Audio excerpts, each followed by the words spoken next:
Տեր Հայր, աղոթքը կարող է մեզ փրկել մեղքից։ Եթե աղոթքի պահը մեր առաջնորդվում է Սուրբ Հոգու զորությամբ, մենք անպայման կարող ենք մեղքից հեռու մնալ։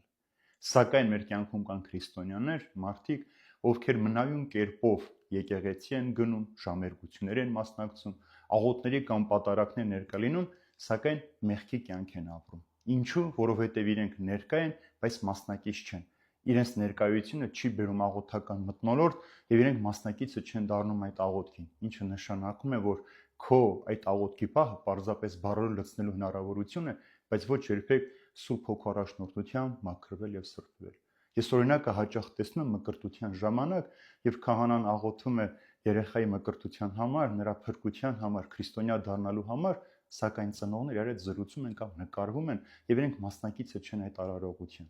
Իսկ եթե մենք Սուրբ Հոգու առաջնորդությամբ չենք աղոթում, մենք չենք կարող մեղքից հեռու մնալ։ Բայց երբ որ մեր աղոթքը Սուրբ Հոգու առաջնորդությամբ ներկա եւ լեցուն է, մենք հավատքի կյանքի մեջ աճում ենք եւ աճած հավատքով հաղթում ենք մեղքին, ինչը նշանակում է, որ աղոթքը մեզ բերում է հավատքի աճի, իսկ աճած հավատքը մեզ բերում է հաղթանակ մեղքի հանդեպ։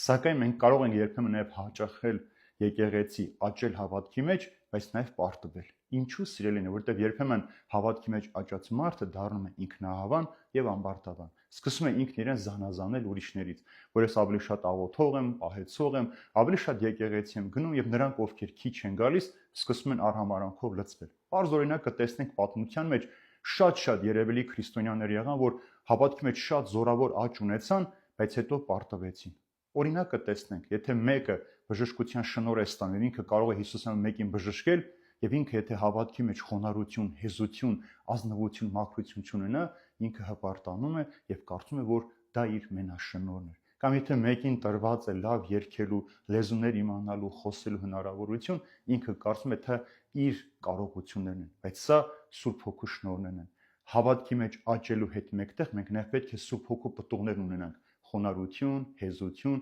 ազնվություն եւ մաքրություն։ Եթե դու աճած հավատք ունես, բայց խոնարհություն չունես, հեզություն չունես, դու անպայման պիտի պարտվես եւ չես կարող մեղքից ազատագրվել։ Իսկ մեղքից ազատագրելու համար դու աղոթքով պետք է նույնանաս Քրիստոսի հետ։ Քո անձը պիտի հանձնես Քրիստոսին, քո ձեռքը պիտի դնես Քրիստոսի ձեռքի մեջ եւ ասես. Տեր, դու առաջնորդիր ինձ։ Դու տար ինձ այն ճանապարհով, որ տանում է դեպի փրկություն։ Դու ինձ պաշտպաներ այն չարից, այն հպարտությունից, այն ամբարտավանությունից, որ կարող եմ ինքս ինձ վերագրել եւ պարտություն կրել։ Եվ վերջապես դու պիտի խնդրես Տիրոջը, որ Տերը քո ուղեկիցը լինի քո ամբողջ կյանքի ընթացքում, ոչ թե որոշակի հատվածի համար, այլ հատկապես երբ որ զգում ես, որ մեղքի կյանքը հաղթում է քեզ։ Եվ սա է մեծագույն խնդիրը մեր կյանքի մեջ, որ շատ հաճախ աղոթող մարդիկ ավելի շատ են բամբասում, ավելի շատ են չարախոսում, ավելի շատ են ուրիշների մեղքերով հետարքում, քան իրենց անձնական կյանքով։ Իսկ աղոթքը քեզ սովորեցնում է խոնարհությամբ իջնել քո հոգու